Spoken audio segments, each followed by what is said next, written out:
Is Elementary OS the most beautiful Linux distribution? I don't know, but we're going to find out today. And make sure you stick around for the end where I give my one bite pizza style review and I also reveal how to do a really cool trick in Elementary OS.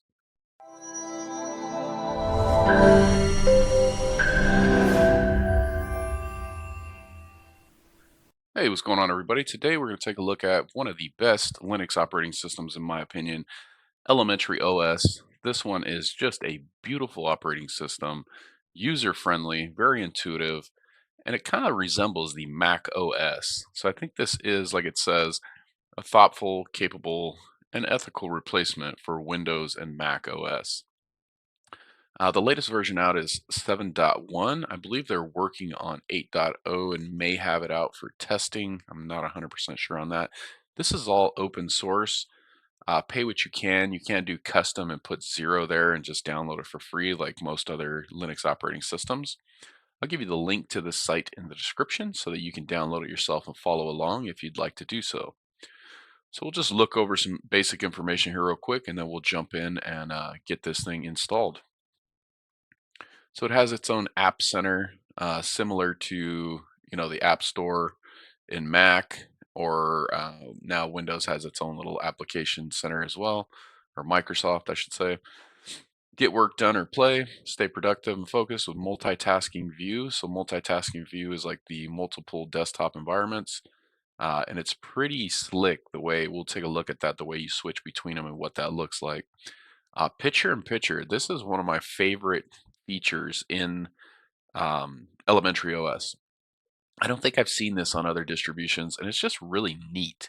Something different, and we'll take a look at it. It'll make more sense, and I think you guys will like it once you see it. Do not disturb mode. I think a lot of operating systems have this now. They call it different things. Windows, I think, calls it focus mode in Windows 11, but it's neat that they implemented that here. Or keep your work out of sight when watching videos or playing games. Okay.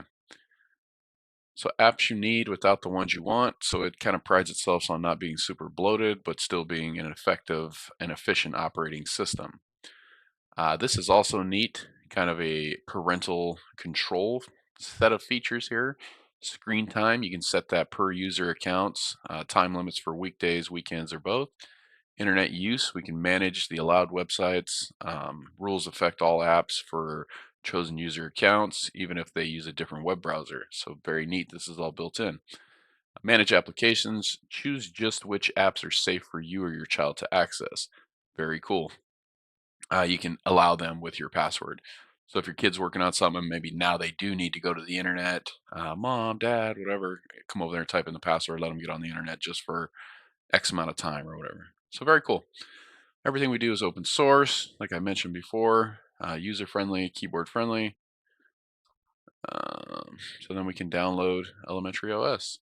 I've already downloaded this, but obviously you could click custom, and if you don't want to pay anything, if you can afford to give $1, $5, whatever, you might want to do that after you check it out. It's, like I said, a very cool operating system. So I've already downloaded it, so I'm going to fire up VMware and I'm going to get this installed. All right, guys, for the purpose of this video, I will download it here. However, this does come on several of my Ultimate USBs or my USBs that I have up on my shop, bootableusbs.com. This will come on there so you can test it out, install it, whatever you want to do. If you guys haven't checked out my products, please consider doing so. Head over to bootableusbs.com.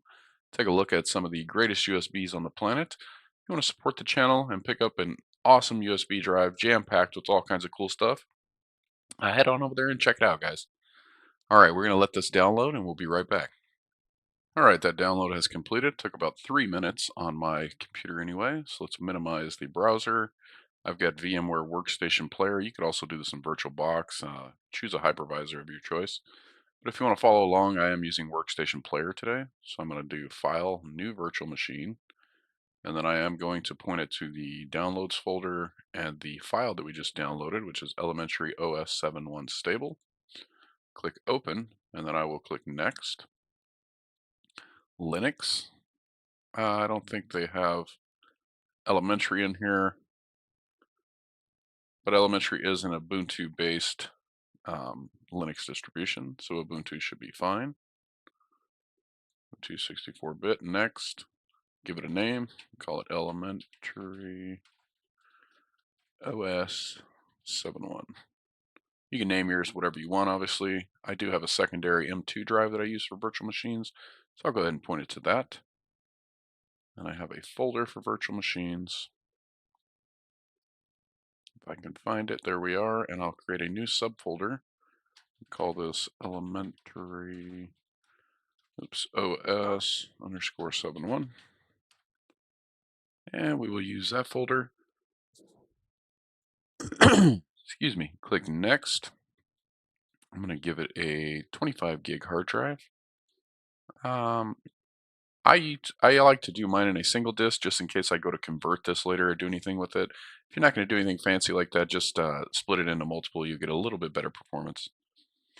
All right, I will customize the hardware. These are all optional steps here as far as changing any of the specs or directories, but I'm going to give mine 8 gigs and I'm going to give it 4 cores just so we can get a decent experience here. It should run fine on 4 gigs and 2 cores. I will close this out, hit finish, and that should construct our virtual machine, and then we'll go ahead and power it up. Okay, so that virtual machine is now in my library, so I will just hit play. This should boot from the ISO that we pointed it to, and then we can go ahead and install Elementary OS. Booting to Elementary OS, there we go. Okay, so we want to try our install.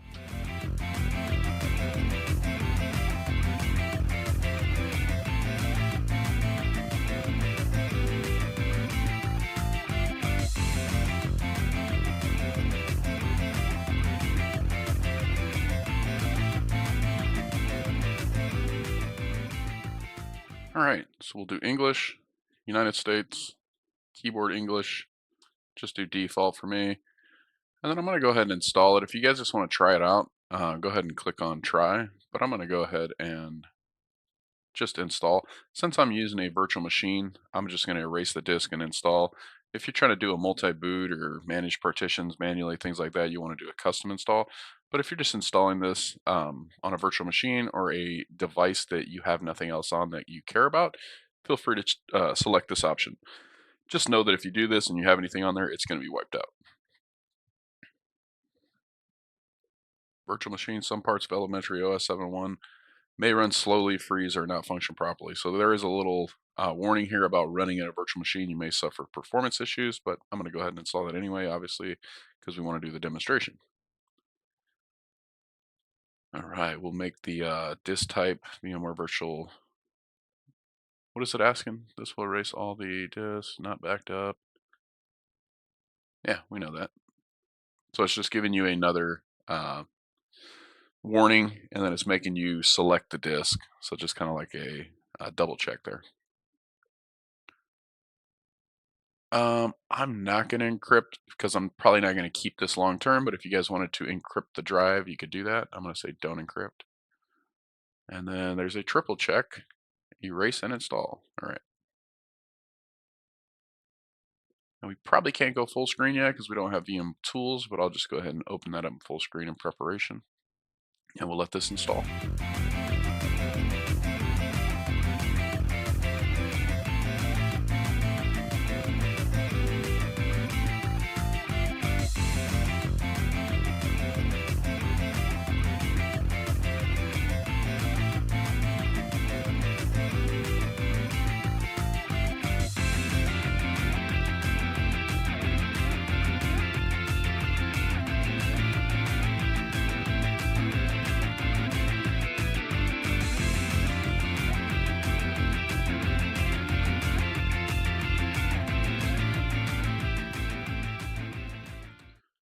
Okay, we'll run through our language selection again because this is post install.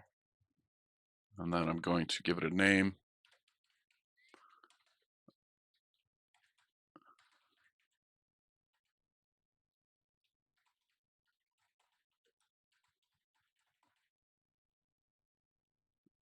The device name, we'll call this Elementary OS. You name yours whatever you like, guys. Same with, obviously, with the username and password.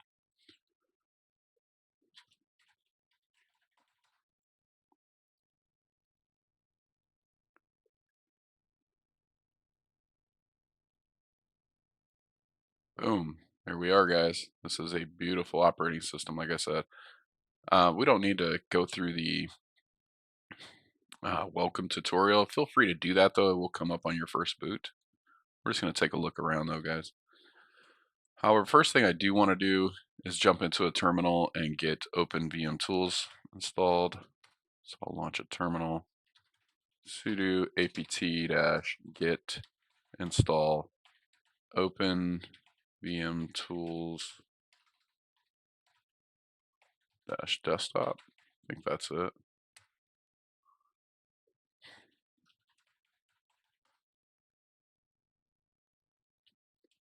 Got to get the right password. First cup of coffee, guys. Okay, open VM tools. Maybe it's open-vm-tools. If not, we'll Google it. Okay, I think I got it on the second try.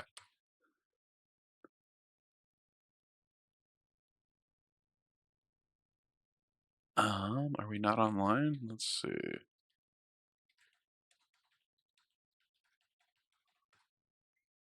Yeah, we're online. Okay.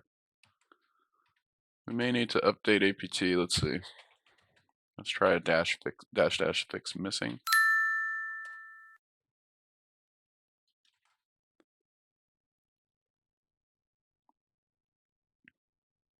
Okay. Let's see if that worked. Yes, there we go. All right, guys. So we are in full screen mode with OpenVM Tools installed. And let's see if this guy has any scaling. So I'm going to go into display settings. This is a 4K monitor, so it's a little small. Um, let's see, where would scaling be? Displays, unknown display, scaling factor right down here. Okay. Ooh, they don't have a 1.5. Let's try 2. It went kind of wonky on me there. Okay, there we go. I'm going to keep this because I'm an old man and I can't see too good.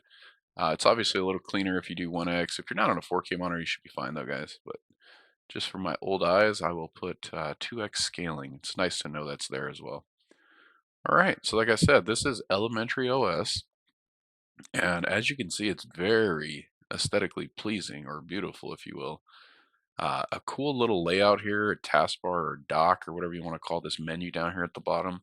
Let's just poke through here and take a look at some of the built-in applications and utilities. This is what I was talking about here earlier, guys, with the multitasking view. So if we open an application, if it'll let me do that. It was a little laggy there. We did get that warning about running in a VM. Let's see how much this is actually consuming. If we do a top, is it top H?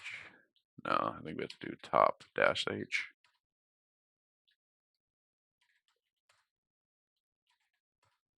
How about just top, good old top? Thought there was a flag there. I'm not in Linux every day, but I'm sure someone in the comments will correct me on that, so I appreciate it in advance. All right, so what is this guy consuming? Pretty much at rest, not doing anything. Looks like we're using memory. We're using about a gig and a half. And CPU, we're not using a whole lot there either, guys. So that's pretty good. I mean, this isn't the lightest weight operating system. CPU sitting at 98% idle. And we have about over 5.2 gigs free of RAM. So yeah, we're using about a gig and a half ish. So that's not the lightest weight operating system, but again, this isn't the plainest, ugliest operating system either. It's pretty clean looking. So I'll take that trade-off all day. Nowadays, it's pretty rare that you've got a PC with only a couple gigs in it. If you do, this probably isn't the OS for you. All right. So before I got sidetracked there, we were talking about multitask view. So we can click on that and we can add a second desktop if it'll let us. This is a little bit unresponsive here, guys. There we go. I don't know if that's me or if it's the VM, but hey. Okay, so here's our second desktop, and then we can switch between them. And you can do this a bunch of times. You can have 4. Now, if you don't have anything open on here, I think it does close it out by default. So let's just test that theory. I'm going to open tasks. Now I've got that open on my second one. And now we'll go between the command prompt one that's open, the task one that's open, and we'll create a third one. Now see, this here is a little laggy. I'm clicking on add new, but it's not doing it. Now I'm going to have to attribute this to the fact that it's running in a virtual machine because we did get that fair warning there. Hey, if you're running in this in a VM, you may have some issues with performance in certain areas. But nonetheless, guys, this is very slick the way they've set up the multitask view. Now, once it's on there, it's going really fast. We can switch in between. So it seems like there's a little bit of issue hitting that plus button there. Let me know if you guys have seen that, or maybe I'm doing something wrong there. Maybe there's a better way to do that. But anyway, again, this is very slick. You can also just click these from here and then pop, boom, click the one that you like or the one that you want to be active on and click on that. So very cool feature. All right, now that we have that, let's go ahead and check out what else is in here. We've got a file explorer here. Not sure what they're using underneath this. Not sure if this is Dolphin or something different, but this is, basic file explorer. Kind of Windows-esque here. We've got our file system, and then you've got a bunch of your bookmarks or favorites, those including the home directory, anything you've done recently, documents, music, pictures, videos, downloads, trash. So very familiar looking as far as Windows goes. And then if you wanted to connect to a server, you can do that down here. And this is kind of like your network discovery where you can see everything on your network if it's set up correctly for discovery. All right, we've also got a web browser down here. It's just your default browser. Obviously, you can add Chrome or whatever your go-to browser is there. We've got a mail application, and oh, that's kind of neat. So I clicked on the mail app, and it actually took me to the secondary desktop or multitask view, if you will, that I had open. So I like that. You can open multiple apps and have them on different desktops. This is really anti-clutter, right? So myself being a Windows user, I know they have the feature as well, but I tend not to use it because I have multiple monitors, things like that. But this is kind of cool, guys. I opened up an application on a secondary window, and now I'm on my primary desktop, if you will. So I'm on this guy, but I have mail open over here. So if I'm on that first desktop and I click on mail, it shoots me over to that third instance of multitask view or desktop view. So pretty cool. So this is the mail application. Obviously, you can come in here and sync your different email accounts, and then you'll have them right here. Whether that's Gmail, Exchange, O365. I'm assuming you can sync all these on here. I haven't done that with Elementary OS, but that's pretty cool. You have your native mail app, and everything's right there ready to go.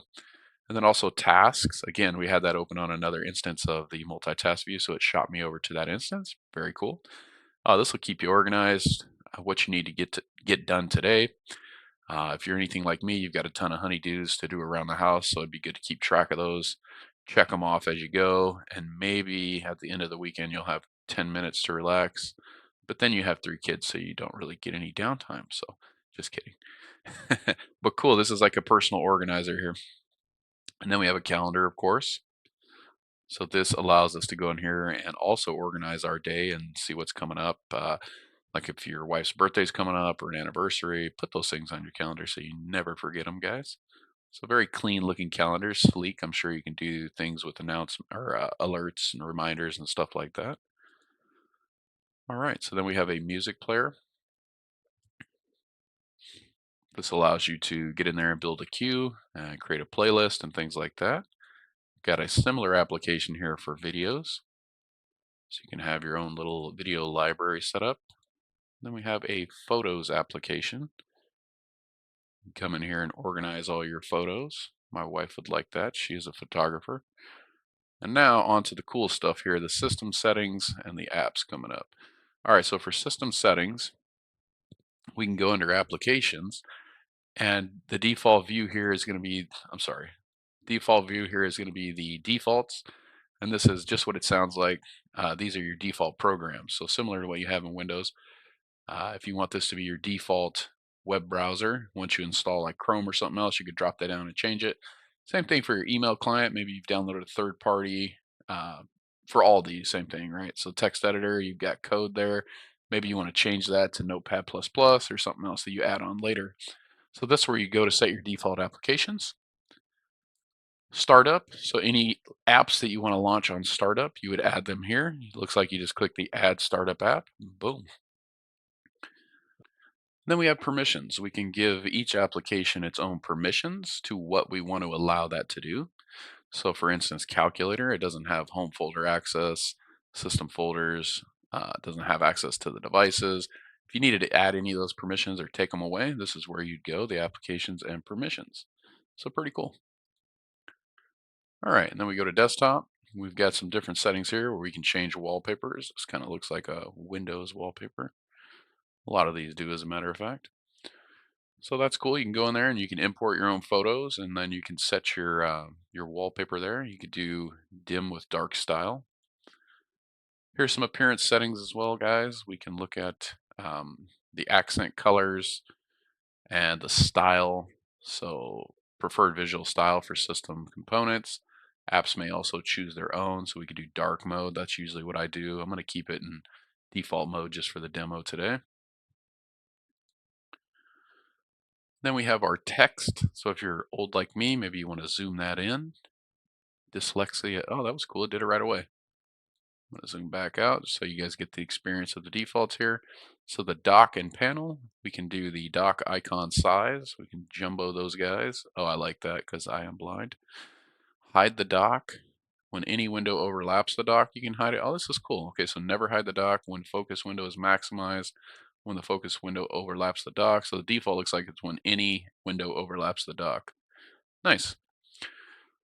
Dock pressure reveal. Prevent accidental reveals by moving the pointer past the display edge. Only works with some devices. Interesting.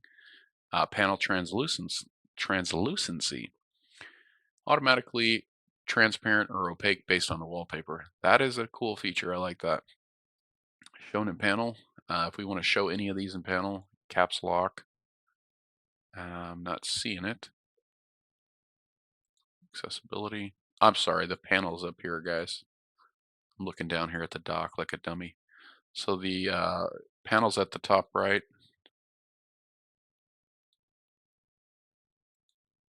So there's accessibility. I didn't see, maybe because caps lock's not on.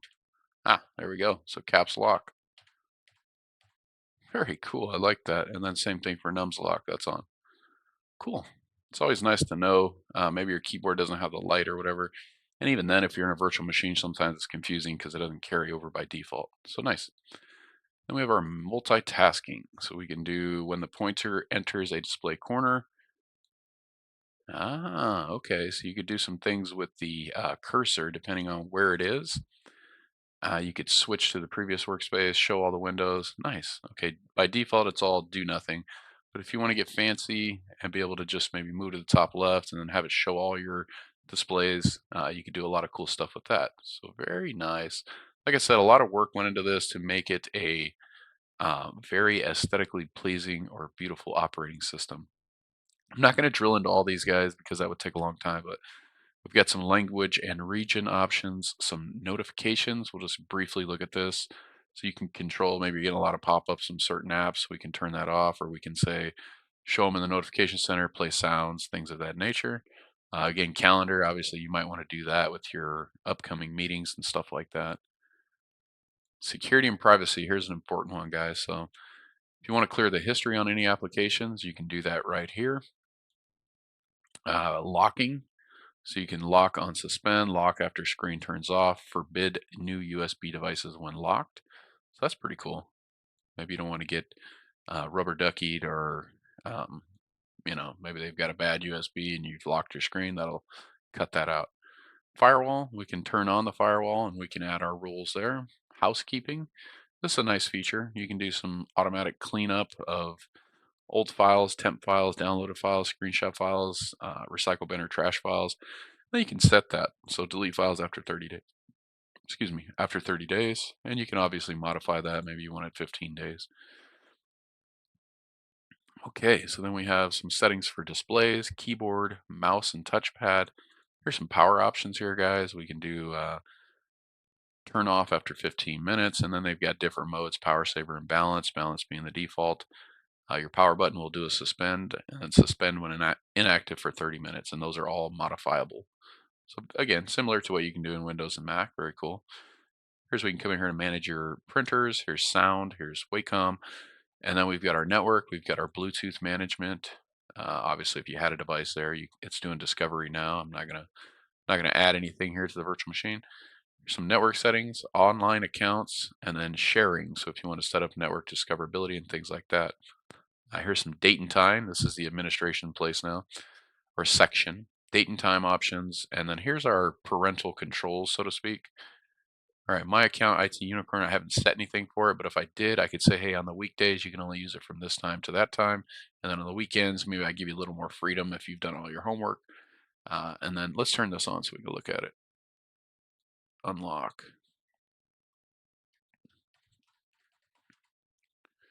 Hopefully we don't click anything and lock ourselves out here. Let's try that again.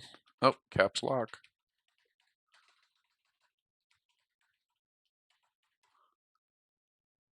Okay, so if we were to turn that on, there's our settings, and then we have screen time. I'm sorry, we were on screen time, dummy. Internet. So here's you could do a blacklist of sites.